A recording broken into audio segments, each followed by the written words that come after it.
مباركا فيه مباركا علينا كما يحب ربنا ويرضى.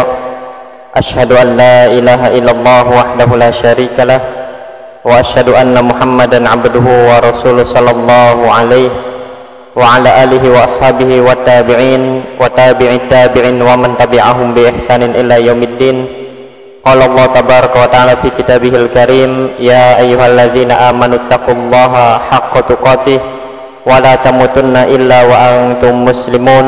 أما بعد. Ikhwan fillah azakumullah, kaum muslimin yang saya muliakan, alhamdulillah kita bersyukur kepada Allah tabaraka wa taala. Di sore hari yang berbahagia ini kita dapat melanjutkan pembahasan kita, pelajaran kita dalam mempelajari, membahas tentang tauhid, terkhusus tentang membahas tentang rukun iman yang 6, berbicara tentang keimanan yang 6.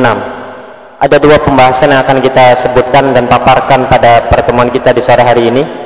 Yang pertama kita akan membahas tentang muqaddimah anil aqidatul islamiyah wa ahamiyatiha, pendahuluan tentang akidah islamiyah dan juga pentingnya akidah islamiyah, dan juga kita akan membahas tentang sifatul faizin, karakter sifat orang-orang yang beruntung, sifat-sifat orang-orang yang tidak merugi.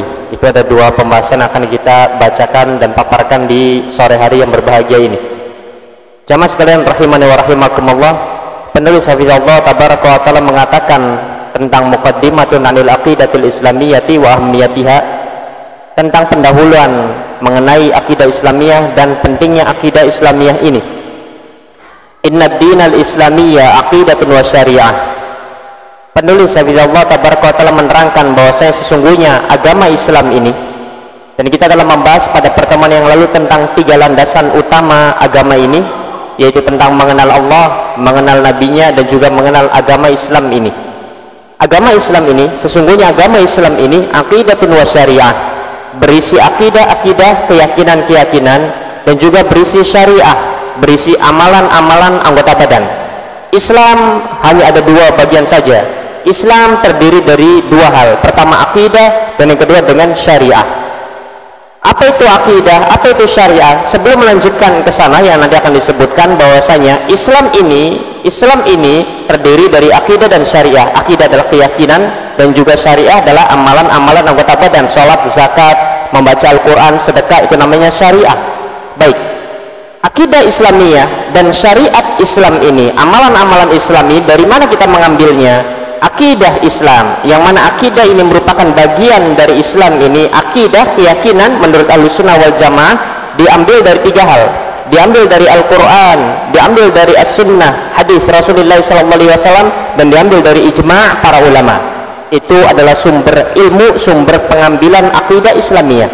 Sehingga 3 ini merupakan sumber pengambilan akidah, keyakinan menurut Ahlussunnah wal Jamaah dari zaman ke zaman. Dari zaman ke zaman Ahlussunnah wal Jamaah membangun akidahnya dibangun di atas Al-Quran, Sunnah, dan Ijma. Diambil dari Al-Quran, Sunnah, dan Ijma. Yang mana Al-Quran dan Sunnah ini bukan difahami oleh masing-masing orang yang mengambilnya. Bukan, namun Al-Quran dan Sunnah ini difahami oleh orang yang paling mengerti ketika Al-Quran itu diturunkan, yaitu mereka para sahabat Rasulullah SAW. Dan ini pula makna dari ihdinas siratal mustaqim yang kita minta. Kalau kita meminta di dalam salat kita, membaca di dalam surah Al-Fatihah, ihdinas siratal mustaqim, ihdinas siratal mustaqim, kemudian kita menyebutkan siratal mustaqim ini yang bagaimana, bukan jalannya orang yang dimurkai dan bukan pula jalannya orang-orang yang disesatkan. Tunjukkan kepada kami jalan yang lurus, tunjukkan kepada kami as-siratal mustaqim. Siratal mustaqim itu apa? Jangan sampai kemudian kita meminta, namun kita tidak mengerti hakikat yang kita minta. Oleh karenanya Imam Ibnu Jarir At-Tabari di dalam tafsirnya, tafsir At-Tabari ini merupakan salah satu tafsir klasik yang menjadi sumber tafsir rujukan semua dari kalangan ahli tafsir, karena ini merupakan sumber klasiknya. Al-Imam At-Tabari mengatakan bahwasanya as-siratal mustaqim, jalan yang lurus, adalah jalan yang tidak ada kebengkokan di dalamnya. Itu awalnya begitu menjelaskan. As-siratal mustaqim adalah jalan yang lurus yang tidak ada kebengkokan di dalamnya. Apa maksud dari jalan yang lurus yang tidak ada kebengkokan di dalamnya itu? Kemudian membawakan beberapa riwayat penafsiran dari Rasulullah, dari para sahabat Rasulullah SAW. Maknanya jalan yang lurus yang tidak ada kebengkokan di dalamnya itu adalah al-Islam. Islam. Apakah selesai sampai di situ? Tidak. As-siratal mustaqim yang kita minta adalah jalan yang lurus yang tidak ada kebengkokan di dalamnya, yaitu agama Islam, dan kita Muslim. Kemudian kemudian dikatakan bahwasanya di dalam riwayat yang lain disebutkan bahwa makna dari as-siratal mustaqim adalah Al-Quran, kitabullah. Di dalam riwayat yang lain disebutkan bahwa makna dari as-siratal mustaqim adalah as-sunnah, sunnah Rasulullah SAW. Di dalam riwayat yang lain lagi disebutkan bahwasanya namanya as-siratal mustaqim adalah Abu Bakar dan Umar. Sehingga maknanya kalau kita kumpulkan semua riwayat tafsiran ini yang dibawakan oleh Imam At-Tabari, juga dibawakan pula ini oleh Imam Ibnu Katsir di dalam tafsirnya, maka makna dari permintaan kita meminta kepada Allah ihdinas siratal mustaqim, maknanya adalah ya Allah tunjukilah kepada kami jalan yang lurus. Jalan yang lurus yang bagaimana? Jalan yang lurus yang tidak ada kebengkokan di dalamnya, yaitu agama Islam. Agama Islam yang mana? Agama Islam yang bersumber, yang diambil dari Al-Quran dan Sunnah Rasulullah SAW. Al-Quran dan Sunnah dengan pemahaman siapa? Karena masing-masing orang kalau diberi Al-Quran dan Sunnah, maka akan muncul berbagai pemahaman sesuai dengan kadar kapasitas pemahamannya. Maka tentu dengan pemahamannya para sahabat Rasulullah SAW yang diwakili dengan Abu Bakar dan Umar, karena mereka para sahabat adalah orang-orang yang paling mengerti tentang ayat itu diturunkan, sehingga inilah yang disebut dengan as-siratal mustaqim, dan inilah yang kemudian menjadi sumber pengambilan ilmu dan juga landasan keyakinan Ahlussunnah wal Jamaah, di mana keyakinannya berbicara tentang keyakinan keimanan, berbicara tentang Allah, berbicara tentang para malaikat, berbicara tentang hari akhir, berbicara tentang Ar-Rasul, berbicara tentang kitab-kitab, berbicara tentang para malaikat, hari akhir, pembangkitan, hari hisab, azab kubur dan lain sebagainya, maka tidak boleh diambil kecuali harus dilandasi, harus diambil, harus bersumber dari Al-Quran, Sunnah dan Ijma'. Kalau ada orang yang kemudian dia berbicara sendiri, menerangkan tentang Allah Tabaraka wa Ta'ala sesuai dengan akalnya, perasaannya, maka tertolak. Dan tidak boleh seorang itu kemudian berbicara tentang Allah dari kecerdasan sendiri. Kalau ada orang yang berbicara tentang Allah, tentang hal yang gaib, tentang malaikat, tentang azab kubur dan sebagainya, kemudian dia berbicara dari perasaannya, prasangka dan perasaannya, tidak mungkin ada pasar kemudian sejarak sejengkal misalkan, karena menurut logika kita tidak masuk akal itu. Kenapa? Karena matahari yang jauh saja kalau ada benda yang mendekat pasti akan hancur, bagaimana lagi kalau mataharinya didekatkan sejarak satu jengkal misalkan. Maka tidak boleh ada celah untuk kemudian berbicara tentang perkara-perkara yang gaib ini dari akal, karena mungkin bagi Allah Ta'ala kalau bersamaan dengan azabnya yang sangat mengerikan di padang mahsyar itu kan sudah sangat mengerikan sekali, kemudian Allah hancurkan manusia saat itu sekalipun matahari didekatkan, sangat mungkin sekali. Sehingga karena tidak hancur, yang tersisa hanyalah rasa sakitnya saja yang akan kemudian impak dan dirasakan. Baik, itu adalah pengambilan sumber aqidah. Adapun syariah amalan yang biasa kita kerjakan sehari-hari dari amalan-amalan ibadah, praktek-praktek ibadah yang biasa disebut dengan fikih, maka sumber utamanya diambil dari 4 hal: Al-Quran, Sunnah, Ijma' dan Qiyas Sahih. Ini menurut perspektif Ahlussunnah, bukan lain. Kalau akidah tadi, kalau akidah, amalan, fikih, maka diambil dari 4 sumber utama ini. Ini sumber utamanya, karena ada sumber-sumber yang lainnya kemudian para ulama berselisih tentangnya.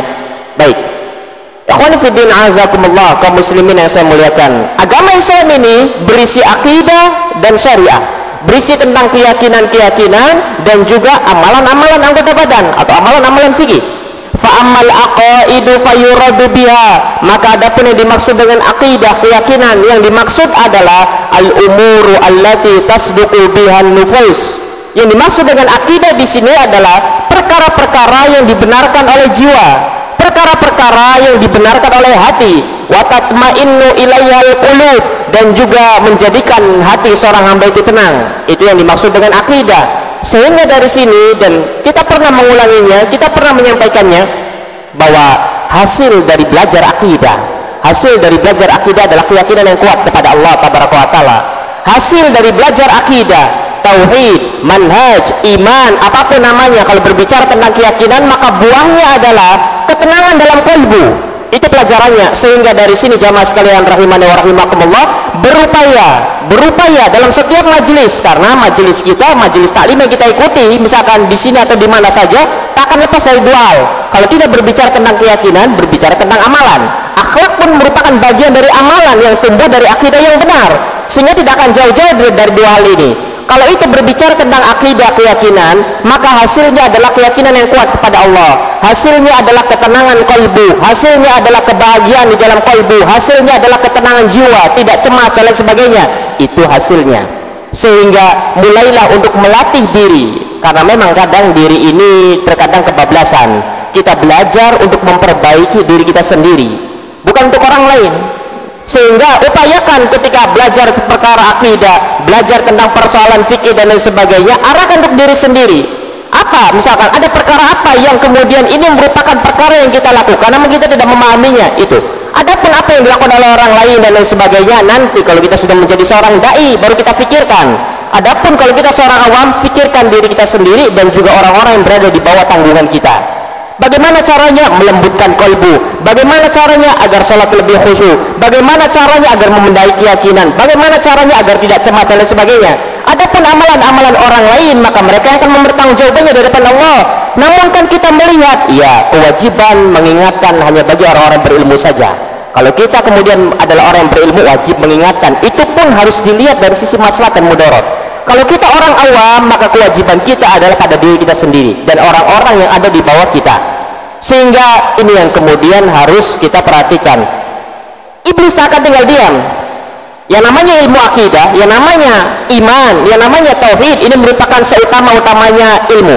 Dikatakan bahwasanya syaraful ilmi bisyarafi ma'lumihi, bahwasanya kemuliaan ilmu itu dilihat dari objek yang dipelajarinya. Sehingga para ulama menegaskan bahwa perkara pertama yang wajib dipelajari adalah tentang akidah, tentang keyakinan. Dan ilmu yang paling utama dan tidak ada perselisihan di kalangan siapapun, yang paling utama adalah ilmu akidah, ilmu tentang keimanan, ilmu tentang tauhid, ilmu yang berbicara tentang Allah tabaraka wa taala, ilmu yang berbicara tentang hari akhir dan lain sebagainya. Karena ini merupakan perkara yang paling mulia, maka iblis dan bala tentaranya tidak akan tinggal diam. Iblis dan bala tentaranya tidak akan tinggal diam. Bisa jadi iblis dan bala tentaranya berupaya menghalangi kita agar tidak mempelajari akidah, itu pertama. Bisa jadi iblis dan bala tentaranya berupaya untuk menghalang-halangi kita dari ilmu yang paling mulia ini, dengan kemudian merasa bosan dari mempelajari akidah. Dan itu menimpa para talabatul ilmi dahulu. Ketika seorang penulis kitab Tauhid, Syekh Muhammad bin Abdul Wahab, penulisnya langsung mengajarkan kitabnya langsung kepada murid-murid langsung yang berjumpa dengan beliau. Kemudian murid-muridnya merasa bosan, tuh pembahasannya tauhid lagi. Bayangkan, sama penulisnya langsung, bersama syekh langsung yang menulis ini. Kemudian meminta kepada syekh, bagaimana kalau kita ganti temanya, jangan tauhid terus, kan biasa begitu, request. Kemudian dikatakan syekhnya, baiklah, nanti akan saya pertimbangkan. Sebenarnya pernah kita ceritakan dahulu. Kemudian terjadilah apa yang terjadi, bahwa di sana ada seorang anak yang menzinai ibunya sendiri. Kemudian murid-muridnya ini merasa jengkel, dia menghina, mencaci, marah, murka dan lain sebagainya. Dasar anak kurang ajar, begini dan lain sebagainya. Keesokan harinya saya mengkabarkan kembali bahwa informasinya salah. Yang benar adalah bahwa ada seorang muslim yang kemudian tatkala dia selesai membangun rumah, dia mempersembahkan sesajen-sesajen untuk jin penunggu rumahnya. Kemudian murid-murid yang mendengarnya, semoga Allah memberikan hidayah kepadanya. Ya, tidak ada ekspresi emosi, tidak ada ekspresi benci, tidak ada ekspresi marah, murka, manakala Allah disekutukan, manakala Allah tabaraka wa taala diduakan. Ketika terjadi dosa besar, itu merupakan kekejian, mereka marah, murka. Ketika Allah tabaraka wa taala diduakan, yang mana ini merupakan perbuatan kesyirikan yang mengeluarkan seorang hamba dari keislaman, kemudian biasa-biasa saja rasanya. Kemudian Syekh mengatakan kita akan ulangi lagi dari awal kitab Tauhid sampai akhir. Jadi terkadang begitulah ujiannya. Ada kalanya syaitan, iblis dan bala tentaranya berupaya menghalangi kita dari mempelajari akidah ini yang benar. Ada kalanya iblis dan bala tentaranya berupaya untuk menghalangi kita bukan untuk mempelajari, namun untuk merasa bosan dan jenuh. Karena memang bahasan-bahasan tauhid, akidah kalau kita runut dari dasar pelan-pelan itu membosankan. Memang begitulah bentuknya.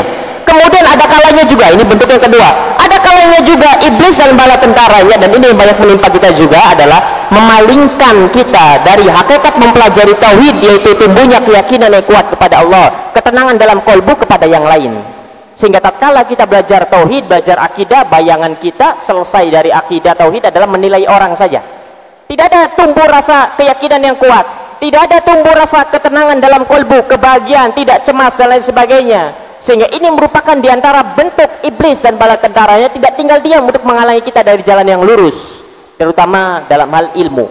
Sehingga dari sini harus kemudian kembali kepada relnya. Kalau muncul dalam benak kita, ini si fulan bagaimana amalannya, jangan tanyakan amalan saya sendiri bagaimana. Kalau kemudian muncul ini, ada acara ini, ada acara ini, ada acara ini, bagaimana nasib kita nanti di depan Allah Tabaraka wa Ta'ala. Begitu. Fikirkan bagaimana sholat kita yang barusan kita kerjakan, bagaimana tentang amalan kita yang barusan kita kerjakan hari ini. Adakah dari amalan-amalan itu yang diterima oleh Allah Tabaraka wa Ta'ala? Apakah kemudian kita bermaksiat kepada Allah hari ini ataukah tidak, atau merasa tidak bermaksiat padahal banyak dari kemaksiatan-kemaksiatan yang kita kerjakan tanpa kita ketahui? Adakah dari kesyirikan-kesyirikan yang kita kemudian kerjakan tanpa kita sadari? Sedangkan seorang yang tidak mengerti hakikat keburukan, maka dia pasti akan terjatuh ke dalamnya. Baik kesyirikan, ya tidak syirik akbar, syirik asghar, baik itu adalah kemaksiatan, baik itu kemunafikan dan lain sebagainya. Sehingga berupaya untuk banyak mengoreksi diri sendiri, mengevaluasi diri sendiri. Bukan kita tak memperdulikan orang lain, bagus, namun apa yang kita lihat dari orang lain jadikan motivasi untuk semakin serius belajar, bukan semakin serius menghukumi. Bukan kemudian kita data, oh di RT sebelah begini, di si fulan begini, bukan itu. Sehingga inilah yang kemudian menimpa kita dahulu sebelum bersungguh-sungguh belajar. Ketika melihat ada orang yang datang ke masjid, Masya Allah, berhusnudzon. Ketika sudah belajar akidah, belajar tauhid, belajar manhaj, belajar iman, ketika ada orang datang ke masjid, gelar sajadah, ini dari aliran mana? Akhirnya muncul pemikiran-pemikiran semacam itu. Memakai sorban, ini aliran mana lagi ini? Jadi begitu, gambarannya sudah suudzon saja. Kan mereka muslimin, umat Muhammad SAW. Kok kita tidak sayang kepada umat Muhammad sallallahu alaihi wasallam? Sehingga ini yang kemudian harus kita perhatikan dari tipu daya iblis yang begitu halusnya. Begitu halusnya. Ingat, itu semua bukan kewajiban kita. Karena kewajiban kita adalah belajar. Tapi saya tidak rela kemungkaran dan lain sebagainya. Serius belajar, tambahkan lagi belajarnya, belajar yang lain. Sehingga agar kemudian kita bisa ikut andil untuk kemudian membongkar kemungkaran tersebut, menghilangkan kemungkaran tersebut. Itu harusnya. Baik, sehingga jangan sampai salah jalan. Wa takunu yaqinan inda ashabiha la syakka fiha wa la raiba. Akidah yang dimaksud adalah akidah, perkara-perkara yang menjadikan pemilik akidah yang benar itu dia semakin yakin kepada Allah Tabaraka wa Ta'ala. La syakka fiha wa la raiba, tidak ada keraguan dan tidak ada kebimbangan sedikit pun kepada Allah Tabaraka wa Ta'ala. Dan itu merupakan buah dari akidah. Harusnya begitu. Tatkala kita belajar akidah semakin yakin, tidak lagi pilih-pilih. Kalau saya keluarkan, nanti besok ingin makan apa? Kalau saya begini, aduh ini bisnis lagi bagus ini. Bukan semakin begitu, bukan semakin besar pula ambisinya terhadap dunia, bukan semakin motivasinya adalah mengumpulkan dunia, berlomba-lomba untuk meraih dunia, bukan. Inilah akidah yang dimaksud. Sehingga kalau ini belum kita gapai, belum kita peroleh, maka ada yang salah dari apa yang kita lakukan. Bisa jadi kita terperdaya oleh tipu daya iblis karena memalingkan dari tujuan asal. Sehingga inilah yang kemudian harus kita evaluasi tatkala belajar akidah. Belajar akidah, apapun bahasanya, apapun kitabnya, coba koreksi. Apakah dari belajar akidah ini tumbuh keyakinan yang kuat kepada Allah? Apakah muncul kebahagiaan, ketenangan dalam kalbu? Apakah dan lain sebagainya. Sehingga itu yang kemudian harus kita evaluasi. Wasyari'atu, adapun yang dimaksud dengan syariah, karena namanya agama Islam terdiri dari dua hal, akidah dan syariah. Yang namanya syariah ta'ni at-takalif al-amaliyah allati da'a ilaiha al-Islam. Yang dimaksud dengan syariah adalah beban-beban amalan anggota badan yang Islam menyeru kita, memerintahkan kita untuk mengerjakannya. Amalan-amalan syariat itulah yang kemudian Islam memerintahkan kita untuk mengerjakannya. Ya, disebut di sana dalam permasalahan ilmu usul fikih atau dalam ilmu fikih disebut dengan ada yang namanya al-ahkam at-taklifiyah, hukum taklifi, atau di sini disebutkan yang dimaksud dengan syariah adalah at-takalif al-amaliyah. Hukum taklifi, beban syariat, ada hukum yang kemudian Allah bebankan kepada kita. Sehingga dianggapnya amalan-amalan semacam ini dianggapnya seperti taklif. Kita ini disebutnya mukallaf, seorang yang dibebani. Kalau kita perhatikan, ya tidak salah ya, karena memang kita diberikan tanggung jawab, dibebani oleh Allah Tabaraka wa Ta'ala untuk mengerjakan perbuatan-perbuatan, mengerjakan kewajiban dan mengerjakan meninggalkan yang haram. Semuanya adalah perbuatan-perbuatan. Ini merupakan beban yang kemudian Allah bebankan kepada kita, sehingga kita disebutnya al-mukallaf, seorang yang dibebani tugas-tugas syariat, amalan-amalan ini. Namun kalau kita perhatikan, khonifidin azakumullah, kalau kita melihat perjalanan para ulama dari zaman ke zaman, Mereka beribadah sama seperti kita. Bahkan kita pernah mengatakan bahwasanya mereka para ulama, terutama para sahabat, para tabiin, para tabiut tabiin, mereka adalah orang-orang yang telah berada di puncak amalan. Kalau kita ingin melihat orang yang paling hebat, yang paling luar biasa amalannya, lihatlah sirah perjalanan mereka para sahabat, lihatlah sirah perjalanan mereka para tabiin, lihatlah sirah perjalanan mereka para tabiut tabiin, para imam yang 4. Bagaimana ibadah mereka sudah tak perlu lagi dipertanyakan, karena mereka sudah berada di puncak ibadah. Al-Imam Ahmad bin Hanbal biasa sholat sunnah sehari itu 300 rakaat, kalau dalam keadaan sakit 150 rakaat. Sudah tak lagi ditanya bagaimana luar biasanya ibadah mereka, bacaan Al-Quran mereka, sedekah mereka, amalan-amalan yang lain, tak perlu lagi ditanyakan. Kalau kita perhatikan riwayat-riwayat, terkadang ada di antara mereka berada dalam sakaratul maut, kemudian mereka pun bersedih karena mereka akan berpisah dari dunia.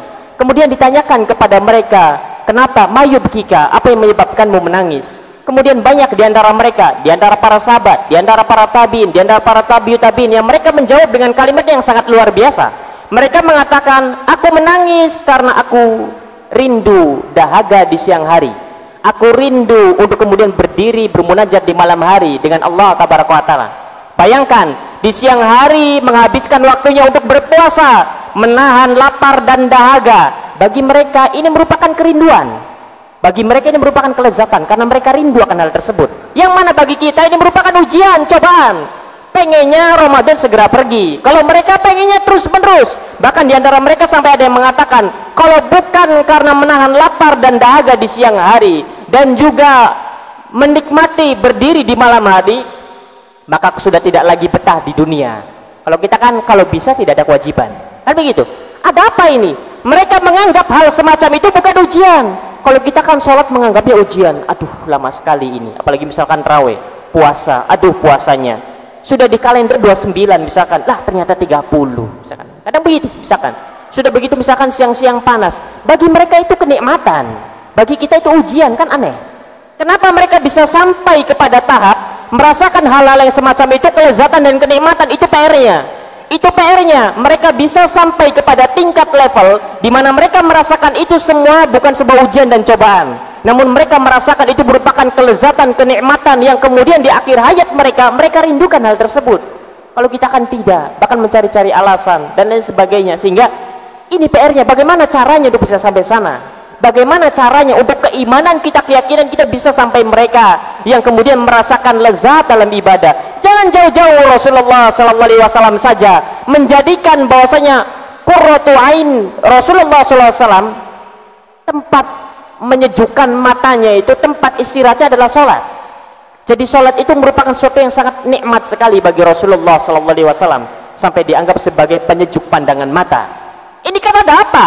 Kalau kita kadang baru juga azan lagi azan, aduh tanggung azan lagi, ada apa ini? Sedangkan Rasulullah dan para sahabatnya menganggap itu sebuah kenikmatan, penyejuk pandangan mata. Ali bin Abi Thalib tatkala perang kemudian pahanya tertancap panah, tatkala itu kemudian para sahabat menganjurkan bagaimana kalau disiram dengan khamr saja. Kata Ali bin Abi Thalib, saya tidak mau ada benda yang najis, benda yang haram menyentuh kulitku. Kalau begitu bagaimana? Baik, cabut aku ketika aku dalam keadaan sholat, terutama dalam keadaan sujud, cabut. Kemudian Ali pun mengerjakan sholat, kemudian dalam keadaan sujud dicabut panah itu. Selesai sholat, Ali bertanya, kenapa tidak dicabut? Padahal sudah dicabut. Kenapa tidak dicabut? Bayangkan, panah tembus paha. Panah tembus paha. Kalau kita kadang misalkan hanya luka sedikit saja, kadang kerasa dari awal sampai akhir, kadang begitu. Ini tidak. Ali bin Abi Thalib sampai merasa bahwa panahnya dikira belum dicabut, padahal sudah dicabut. Itu sampai tingkatan sebegitunya mereka menganggap bahwasanya itu merupakan kelezatan, dan memang itu merupakan sebuah kelezatan. Dan kita harus mengupayakan bagaimana caranya itu bisa sampai kepada tingkat semacam itu. Nah, itulah buah dari akidah. Itulah buah dari akidah yang kemudian harus kita gapai. Ini luar biasa sekali kalau melihat keadaan mereka. Dari satu sisi kita memandang ini adalah keburukan, dari satu sisi mereka menganggap ini adalah kelezatan. Bagaimana PR-nya adalah bagaimana caranya bisa sampai seperti mereka. Itu PR-nya. Bukan, loh kok gitu ya? Bukan, tapi bagaimana caranya kita bisa sampai seperti mereka. Nah, itu adalah buah dari akidah. Ketika keyakinan seorang hamba itu kuat kepada Allah Tabaraka wa Ta'ala, dia akan sampai kepada tingkatan tersebut. Dia akan sampai kepada tingkatan tersebut. Level-level itu dia akan sampai. Kas-sholati waz-zakati was-siyam wa birril walidain wa ghairiha. Di antara contoh syariat adalah seperti salat misalnya. Salat merupakan syariat. Di antara juga adalah zakat, di antara juga adalah as-siyam, di antara juga adalah birrul walidain, berbakti kepada kedua orang tua dan lain sebagainya dari amalan-amalan ibadah syariat-syariat yang lainnya. Baik. Dan juga yang namanya syariat tidak boleh kemudian dipisahkan dari yang namanya iman ini.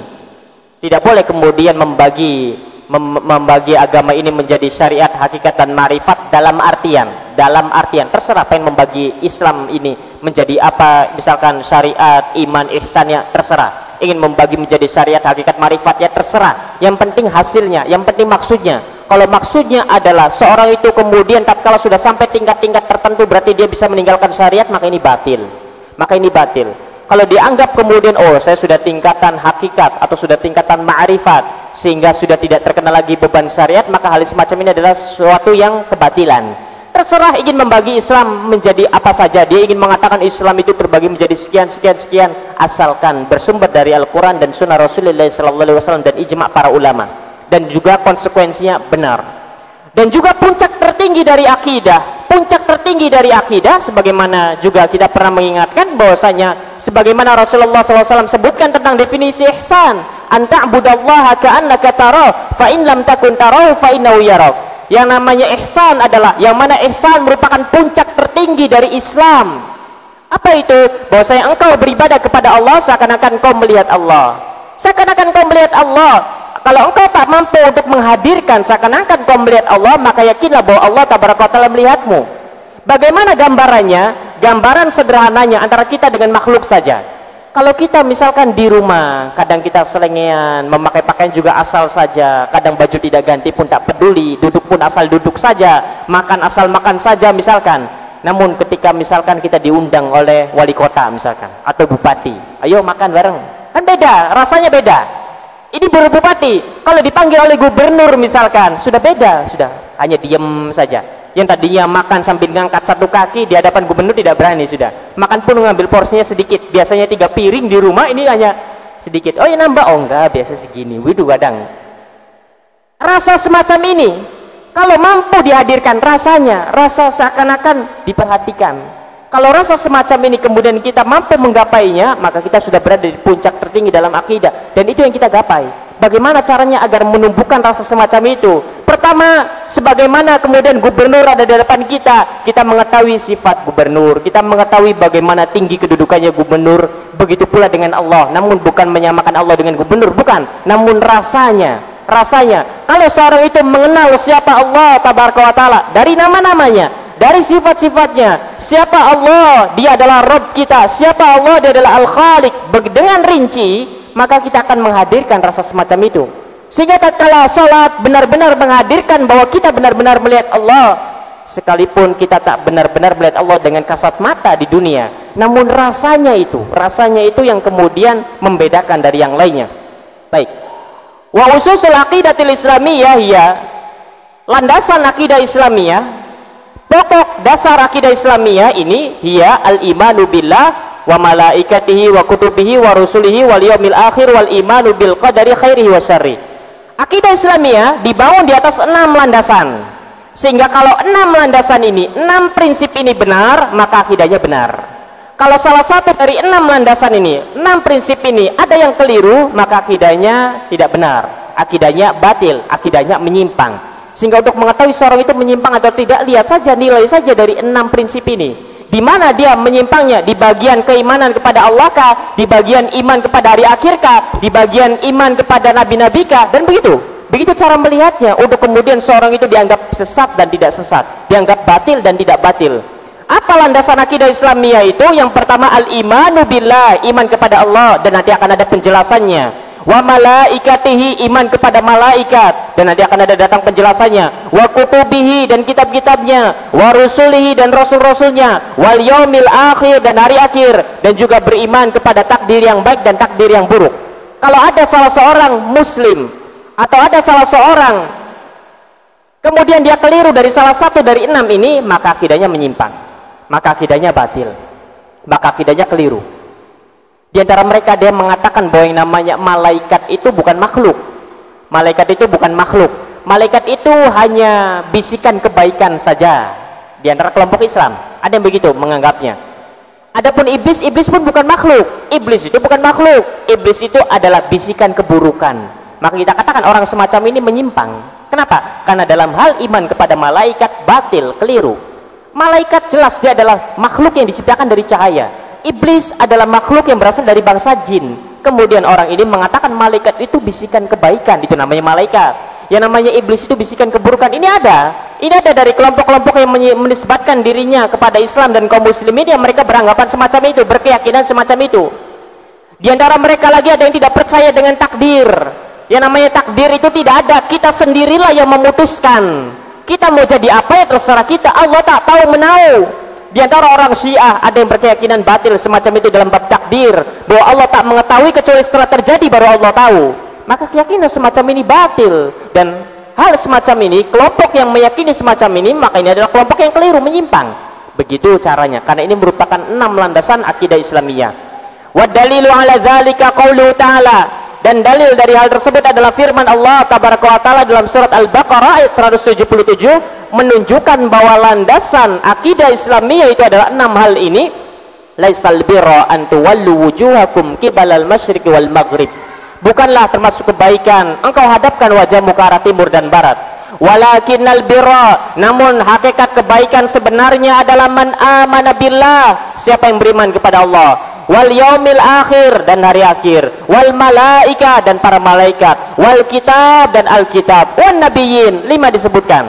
Kemudian di dalam hadis Rasulullah SAW yang dikeluarkan oleh Imam Muslim, Rasulullah SAW bersabda, al-imanu an tu'mina billah, yang namanya iman adalah engkau beriman kepada Allah, wa malaikatihi, beriman kepada para malaikatnya, wa kutubihi, beriman kepada kitab-kitabnya, wa rusulihi, beriman kepada rasul-rasulnya, wal yaumil akhir, wa tu'mina bil qadari khairihi wa syarri. Di dalam hadis disebutkan secara lengkap dalam satu kesatuan, namun penyebutannya berbeda. Ada kalimat wa tu'mina bil qadari khairihi wa syarri. Karena ini menunjukkan bahwasanya dalam bab takdir banyak dari kalangan kaum muslimin yang menyimpang dalam hal ini, kesalahpahaman dalam masalah takdir, sehingga ini merupakan 6 landasan akidah Islamiyah. Sehingga untuk mengetahui benar dan salahnya, sesat dan tidak sesatnya sebuah akidah keyakinan, lihat saja dari landasannya. Apakah nanti benar keyakinannya terhadap Allah, terhadap malaikat, misalkan terhadap nabi, terhadap kitab, terhadap hari akhir, terhadap takdir, tinggal dicocokkan saja. Baik. Namun yang terpenting adalah bukan untuk menilai itu, namun yang terpenting adalah buah dari iman kepada Allah itu meresap dalam kalbu kita. Buah beriman dari takdir setelah kita mengetahui teori tentang takdir itu kemudian meresap dalam kalbu kita. Buah dari hari akhir, keimanan terhadap hari akhir setelah kita mengetahui teorinya, perjalanan yang panjang di hari akhir, betapa sangat mengerikannya hal-hal yang ada dan lain sebagainya, itu membuahkan rasa iman kita, keyakinan kita, kemudian semakin tak berambisi terhadap dunia. Itu yang paling pentingnya nanti. Baik, ahamiyatul aqidatul islamiyah, kemudian disebutkan tentang pentingnya akidah Islamiyah. Nadharu ahamiyatul aqidatul islamiyah min khilali umurin katsiratin minha mayali, bahwasanya pentingnya akidah Islamiyah ini nampak dalam banyak hal. Di antaranya anna hajatana ila hadzal aqidah fawqa kulli hajatin, bahwasanya butuhnya kita kepada akidah Islamiyah ini lebih kita butuhkan dibandingkan kebutuhan kita terhadap kebutuhan-kebutuhan apapun. Butuhnya kita kepada akidah Islam lebih kita butuhkan dibanding apapun. Pertanyaannya kenapa? Jawabannya karena masuk surga hanya dengan akidah yang benar saja, tak peduli seberapa banyak amal ibadahmu. Karena kalau akidahnya rusak ya tak masuk ke dalam surga. Kalau misalkan ada seorang yang kemudian beriman kepada Allahnya salah, beriman kepada takdirnya keliru, sebagus apapun amal ibadahnya, keyakinannya batil, ya batil, akan masuk ke dalam api neraka nantinya, sehingga tak dapat menyelamatkannya dari api neraka. Sehingga ini saking pentingnya butuhnya kita kepada akidah Islamiyah melebihi butuhnya kita kepada apapun, karena dengan akidah yang benar ini sajalah kita akan masuk ke dalam surga. Itu diantaranya, itu merupakan puncak tertinggi. Karena kalau kita ingin masuk ke dalam surga ya harus memiliki akidah yang kuat. Dan juga diantara keutamanya juga, kenapa kita butuh akidah yang benar ini, akidah Islamiyah ini? Karena keyakinan yang benar merupakan satu-satunya cara untuk kemudian kita memperoleh ampunan Allah tabaraka wa taala sebanyak apapun dosa yang kita miliki. Selama kita mentauhidkan Allah tabaraka wa taala dan tak menyekutukan Allah tabaraka wa taala, sekalipun kita telah banyak, bukan sembari, telah banyak melakukan dosa-dosa besar, maka kalau kemudian kita manfaatkan sisa usia kita ini bertobat kepada Allah, membenahi akidah yang benar, tak menyekutukan Allah dengan sesuatu apapun, besar kemungkinannya, bahkan pasti Allah tabaraka wa taala akan ampuni seluruh dosanya. Bukan maknanya akidahnya benar sambil bermaksiat, bukan, itu sih tidak akan mendapatkan, nantinya dikhawatirkannya, karena itu menunjukkan kurangnya akidahnya. Karena seorang yang benar akidahnya tidak akan bermudah-mudahan terhadap kemaksiatan. Namun ini merupakan cara terbaik kita untuk memperoleh ampunan Allah tabaraka wa taala. Kalau kita banyak sholat, banyak beristighfar, banyak bersedekah dan lain sebagainya, bisa jadi diterima. Kalaupun diterima alhamdulillah, kalau tidak diterima bagaimana? Namun dengan akidah yang benar saja. Oleh karenanya Imam Malik rahimahullah tabaraka wa taala mengatakan, manirtakaba, siapa yang melakukan al-kabair, siapa yang melakukan dosa-dosa besar, bukan tapi siapa yang telah melakukan dosa-dosa besar, kemudian dia berakidah dengan keyakinan yang benar, dia berjalan di atas sunnah, maknanya akidahnya benar, jalan keyakinannya benar, dan tak pernah melakukan hawa nafsu, kebid'ahan, kesyirikan, maka dia akan dikumpulkan bersama an-nabiyyin was-siddiqin, maka dia akan dikumpulkan bersama para nabi, bersama para siddiq, bersama orang-orang yang saleh, maka dia akan mendapatkan ampunan Allah tabaraka wa taala. Sehingga ini merupakan upaya kita untuk kemudian membenahi akidah kita, bagaimana akidah yang benar kepada Allah, bagaimana mengenal Allah, dan seterusnya, agar kemudian kita meraih ampunan Allah tabaraka wa taala. Inilah pentingnya kita, li'annahu la sa'adata lil qulub, karena tidak ada kebahagiaan bagi hati seorang hamba, wala na'ima, dan tidak ada kenikmatan bagi hati seorang hamba, wala sururo, dan tidak ada kegembiraan bagi hati seorang hamba, illa bi an ta'buda rabbahu wa fatiraha ta'ala, kecuali hanya dengan beribadah kepada Rabbnya, kepada sang pengatur alam semesta ini. Namun sayangnya kita belum sampai kepada tingkatan itu. Kita ibadah, hati kita tetap gersang, hati kita tetap tak merasakan kebahagiaan, padahal kebahagiaan hati, kenikmatan kolbu, kegembiraan hati adalah dengan beribadah kepada Allah tabaraka wa taala. Bacaan Al-Quran yang kita baca, belum juga kita merasakan lezatnya huruf per huruf yang kita baca. Sholat yang kita lakukan belum juga memberikan pengaruh dampak dalam urusan dunia kita. Tatkala seorang hamba itu kemudian dia cemas dengan dunianya, mestinya baru bertakbir saja sudah hilang semua kecemasannya. Idealnya begitu, mestinya begitu. Ketika dia mengatakan Allahu Akbar, dia mengakui bahwa Allah adalah satu-satunya zat yang maha besar, yang lainnya kecil, urusan dunia ini kecil, problem yang dihadapinya kecil. Sekalipun kita merasa sebelum sholat itu, aduh saya sedang dihadapi dengan ujian dan cobaan yang sangat besar sekali. Ketika seorang hamba mengambil wudhu, kemudian dia mengingat Allahu Akbar, takbiratul ihram, dia ingat, sadar kembali bahwa semuanya kecil, tidak ada yang besar. Yang besar hanyalah Allah tabaraka wa taala. Ketika seorang hamba mengabdi dengan benar kepada Allah tabaraka wa taala, maka Allah tabaraka wa taala akan menghilangkan kecil-kecil yang semacam itu. Apalagi kemudian ketika dia membaca doa istiftah, inna salati wa nusuki wa mahyaya wa mamati lillah, sesungguhnya salatku, ibadahku, sembelihanku dan lainnya, hidupku, matiku hanya untuk Allah. Dia memahami hal itu. Lantas apalagi yang diharapkannya dalam hidup ini? Ketika kemudian dia bertahiyat, at-tahiyatu lillah wal mubarakatu salawatu wa thayyibat, bahwasanya pujian, sanjungan, keberkahan, kemuliaan hanya milik Allah. Siapapun Anda, kemuliaan kita miliki, tak pantas kita ini menyanjang kemuliaan tersebut.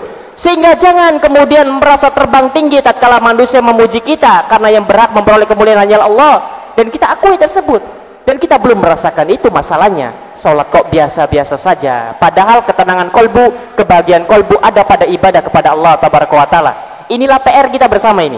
Ini PR kita bersama, agar kemudian buah dari akidah ini kita peroleh, agar kemudian ketika buah-buah ini kita peroleh, tatkala kita berjumpa dengan Allah tabaraka wa taala, maka kita adalah seorang hamba yang paling berbahagia. Baik, sedikit lagi. Annal aqidatal islamiyata hiya a'zamul wajibat.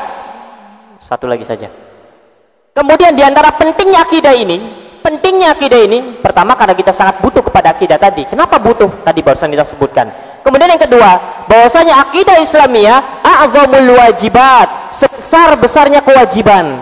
Kewajiban utama yang paling pertama, sebesar-besarnya kewajiban yang Allah wajibkan kita adalah akidah Islamiyah, agar kita beribadah kepada Allah tabaraka wa taala semata dan tidak menyekutukannya. Itulah yang biasa kita ketahui dengan sebutan mentauhidkan Allah tabaraka wa taala. Wa akiduha, dan yang paling ditekankan, bahkan Syekh Muhammad At-Tamimi An-Najdi Al-Hanbali mengatakan bahwasanya yang namanya sholat, yang namanya ibadah itu tidak ada apa-apanya tanpa ada akidah yang benar. Kemudian juga liza fahiya awwalu ma yutalabu bihin nas, dan juga yang namanya akidah ini merupakan perkara yang dituntut kepada manusia untuk kemudian mewujudkannya. Kama qala Nabi sallallahu alaihi wasallam, sebagaimana yang Nabi sallallahu alaihi wasallam sabdakan, umirtu an uqatilan nasa hatta yashhadu an la ilaha illallah wa anna muhammadan rasulullah. Aku diperintah untuk memerangi manusia sampai mereka bersaksi la ilaha illallah, tidak ada ilah, tidak ada satupun Tuhan yang berhak untuk diibadahi dengan benar kecuali hanya Allah tabaraka wa taala semata, wa anna muhammadan rasulullah, dan sesungguhnya Muhammad adalah utusan Allah tabaraka wa taala. Sehingga kemudian terakhir saja yang ketiga sebagai penutup, annal aqidatul islamiyata hiyal aqidatul wahidah allati tahaqqaqa al-amnu wal istiqrar. Bahwasanya namanya akidah Islamiyah merupakan satu-satunya akidah yang dapat mewujudkan ketentraman, keamanan dan kedamaian, was-sa'ada was-surur, yang dapat mewujudkan kebahagiaan dan kegembiraan. Kalau rumah kita ingin bahagia, tanamkan akidah. Kalau kita ingin hidup bermasyarakat, misalkan kita adalah seorang RT, ingin RT kita ini sejahtera, aman, bahagia, gembira, tentram dan damai seterusnya, maka tanamkan pada warga-warganya akidah. Kalau kita adalah RW misalkan, atau kita adalah kepala desa, atau kita adalah bupati, atau kita adalah ini, ingin agar tenang, damai dan lain sebagainya, satu-satunya cara hanya menerapkan akidah Islamiyah saja, tidak ada yang lain. Sebagus apapun proyek, misalkan saya punya proyek-proyek tertentu untuk menjadi kades misalkan, punya ini, tidak ada akidah, tidak akan aman, tidak akan sejahtera, karena satu-satunya cara untuk memperoleh kesejahteraan, keamanan adalah dengan akidah Islamiyah saja, sebagaimana yang Allah tabaraka wa taala firmankan sejenak di dalam surat Al-A'raf. Allah tabaraka wa taala berfirman, walau anna ahlal qura amanu wa wattaqu lafatahna alaihim barakatim minas sama wal ard. Kalau seandainya penduduk suatu negeri itu mereka beriman kepada Allah dan bertakwa kepada Allah, maka kami pasti akan limpahkan, akan bukakan dari langit keberkahan dari langit, dari bumi. Janji Allah tabaraka wa taala. Sehingga ini diantara yang bisa kita sebutkan, karena waktu Isya pun sudah masuk. Nanti setelah azan berkumandang ada sedikit soal jawab, maka dipersilakan. Azan Isya terlebih dahulu, tafadhal.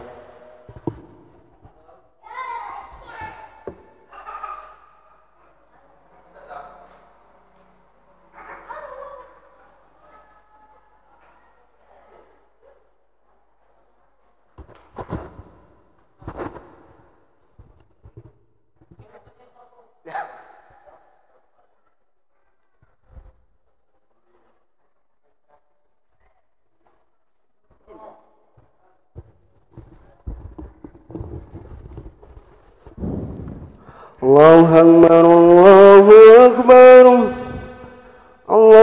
Allahu Akbar, Allahu Akbar. Asyhadu an la ilaha illallah.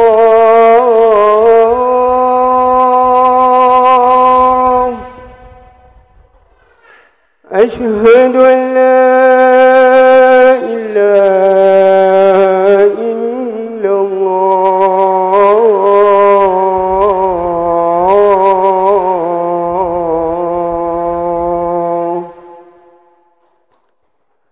Asyhadu anna Muhammadar Rasulullah.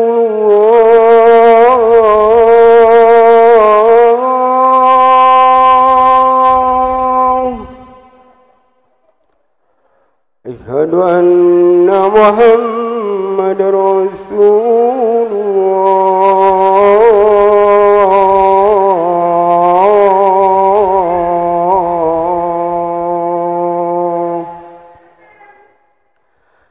Hayya 'alas salah,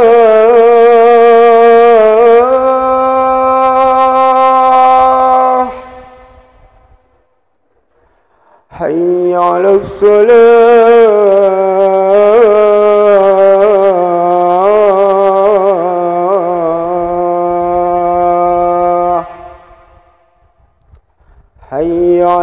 الفلاح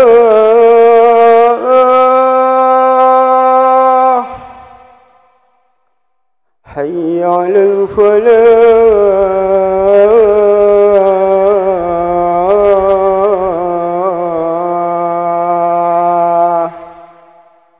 الله أكبر الله أكبر لا إله إلا الله.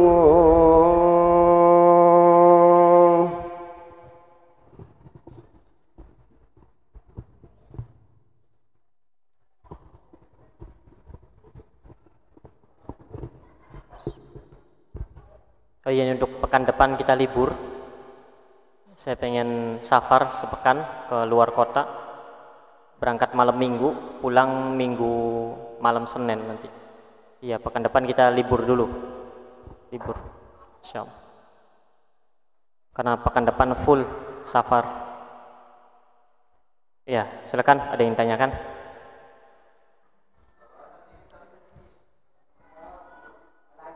Iya. Iya. Iya.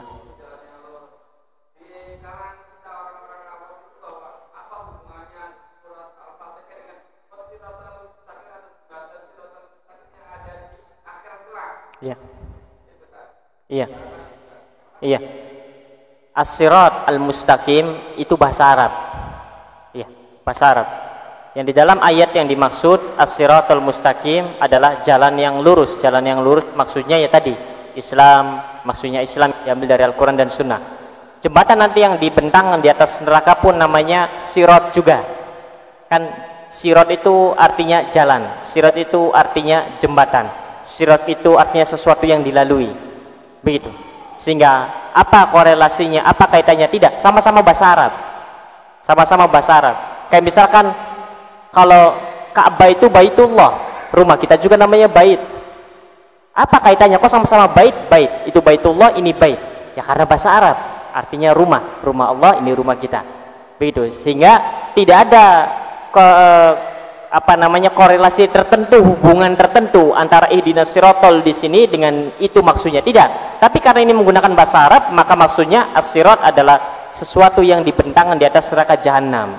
Jembatan misalkan, kalau jembatan kelihatan, jalan misalkan, jalan sangat tipis sekali, sangat tipis sekali. Disebut jembatan bukan, disebut tali juga bukan, namun disebutnya as-sirat, sesuatu yang dilalui saja.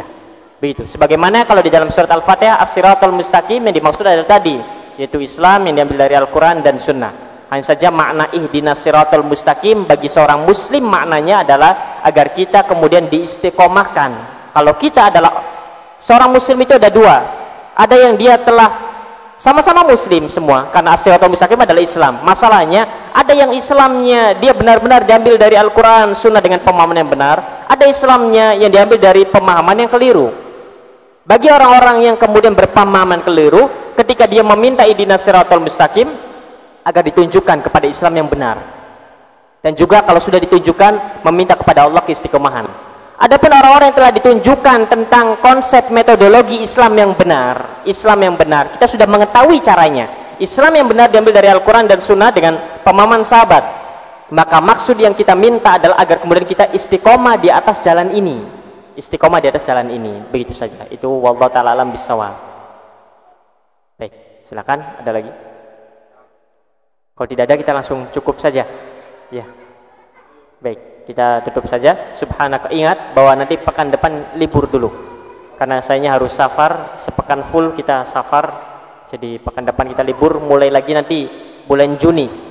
Kita libur sebulan, ini kan Mei. Berarti nanti kita ketemu lagi di bulan Juni. Kita libur sebulan. Ya Mei, ya benar, bulan Juni nanti. Oh ya, monggo.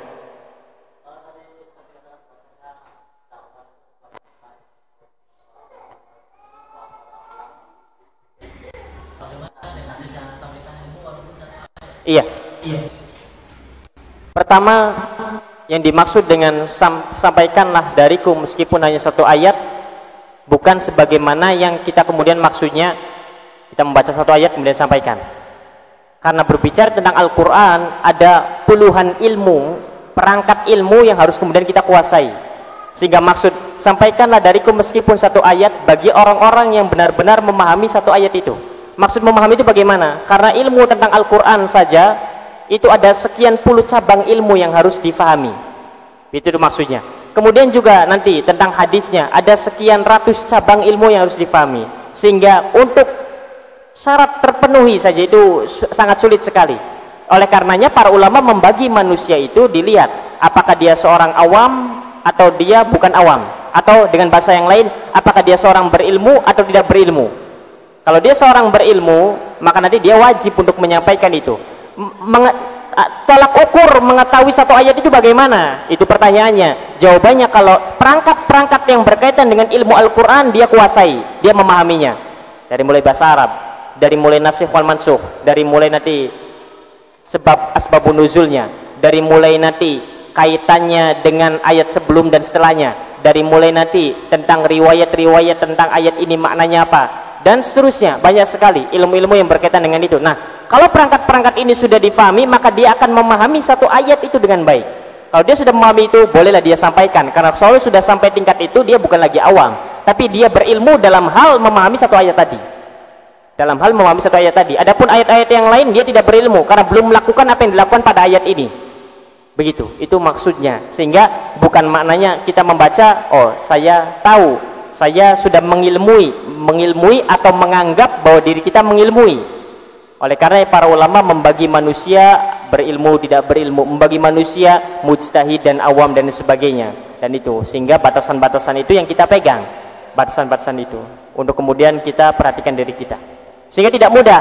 Nah, sebagian orang kan ada yang serampangan mengatakan bahwasanya balighu anni walau ayat, maknanya kita baca misalkan di dalam buku satu ayat, kemudian kita sampaikan, kita terangkan sendiri, ngalor ngidul dan sebagainya. Sedangkan pembahasan tentang Al-Quran, yang namanya ilmu Al-Quran, yang namanya tafsir Al-Quran adalah puncak dari keilmuan para ulama, bahwa puncak ilmu itu di tafsir Al-Quran. Sehingga biasanya seorang ulama itu kalau dia sudah berada di puncak ilmu, dia akan mengarang tentang tulisan tafsir Quran, karena di Quran semuanya dibahas, dari mulai bahasa Arabnya pertama, kemudian juga ilmu riwayat hadisnya, kemudian ilmu usul fikihnya, kemudian ilmu usul tafsirnya, dan ilmu-ilmu yang lainnya, qawaid fikihnya, kemudian hadis ahkamnya, nasikh wal mansukhnya, semuanya dibahas.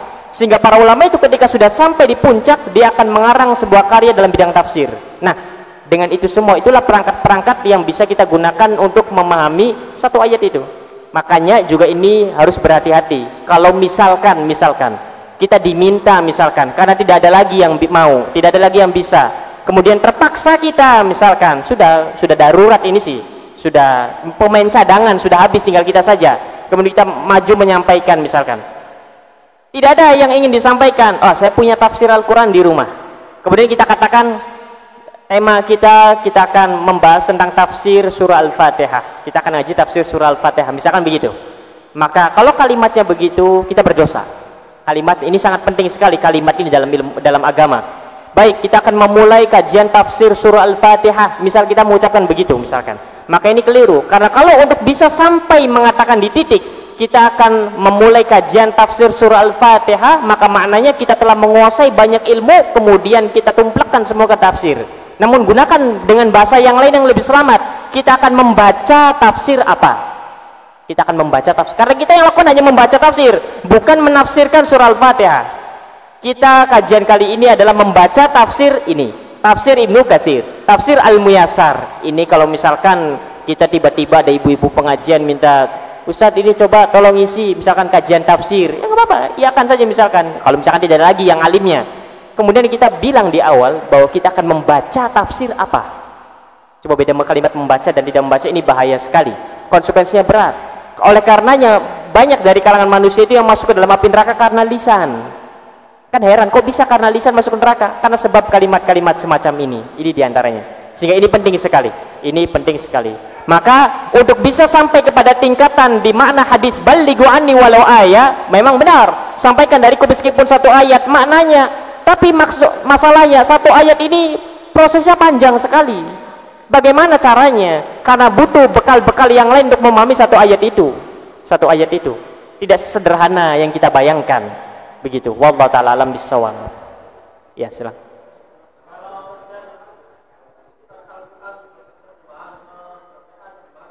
Kalau cuma nge-share nggak masalah, kita berbagi, kita nge-share saja nggak masalah.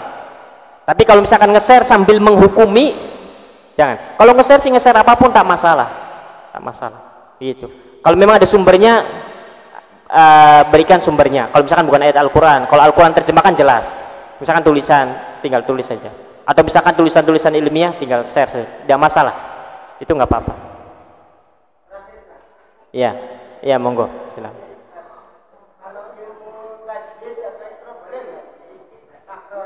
Iya. Kalau diajarkan, kalau kitanya punya kemampuan ya boleh, nggak masalah. Kita mengajar dalam disiplin ilmu ini sesuai dengan ilmu yang kita miliki, ilmu yang kita fahami dan ilmu yang kita kuasai. Sebisa mungkin. Yang penting jangan sampai kita mengajar sesuatu bidang keilmuan yang tidak kita kuasai, yang tidak kita pelajari misalkan, yang tidak kita kuasai. Tapi kalau itu dikuasai nggak masalah. Nggak masalah. Kita hanya memberikan yang kita kuasai aja. Misalkan kita mengerti separuh huruf hijaiyah tentang makhraj dan sifat, ajarkan pengetahuan itu. Kalau sisanya belum dipelajari ya sudah nanti. Jangan kita berikan gitu. Jangan kemudian karena sudah dituntut untuk ngajar, akhirnya gimana ya? Saya belum belajar ini yang sisanya ini.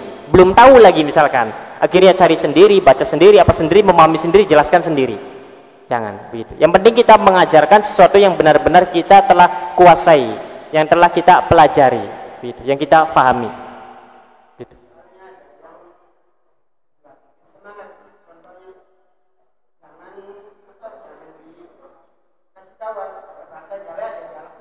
Iya, iya, iya,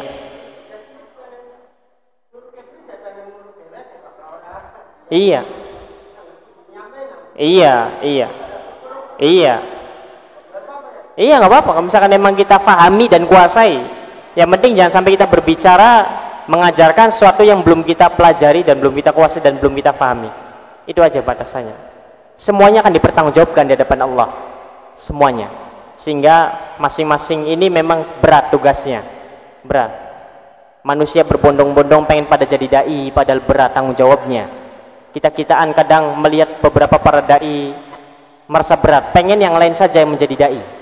Seakan-akan sudahlah biarkan yang lain saja tampil dan lain sebagainya karena bebannya berat. Sehingga konsep hidup ini ada konsepnya. Konsep hidup ini yang harus dilihat adalah tentang bagaimana caranya mengumpulkan pahala sebanyak-banyaknya dan bagaimana caranya dosa kita itu kita kurangi sekurang-kurangnya sampai habis itu. Sehingga nanti celah-celahnya ini, oh ini celah yang bisa mengantarkan kita untuk memperoleh pahala yang banyak, lakukan. Oh ini adalah celah untuk kemudian dapat mengurangi dosa kita, lakukan. Konsepnya begitu. Baik, wassalamualaikum warahmatullahi wabarakatuh. Subhanakallahumma bihamdika asyhadu an la ilaha illa anta astaghfiruka wa atubu ilaik. Assalamualaikum warahmatullahi wabarakatuh.